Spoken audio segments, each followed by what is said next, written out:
Ankles. They're easy to take for granted, but they help you walk, jump, and climb.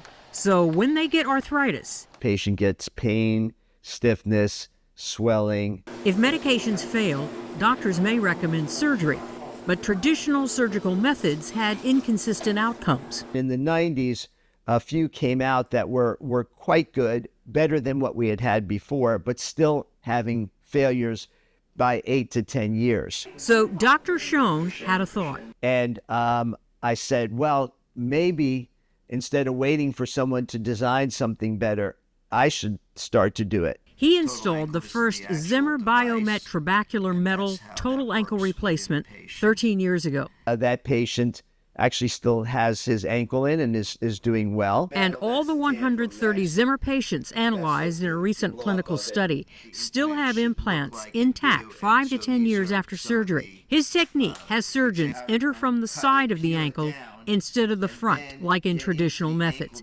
helping preserve more bone. And we requested from the scientists that they use a different metal that will give us a better bonding. Recovery is similar to other methods. But what you can do during that time frame does differ, because we allow them to do full weight bearing at 2 weeks. Now, Dr. Schon says 15,000 people walk around worldwide with his ankle design. I'm Marty Salt reporting.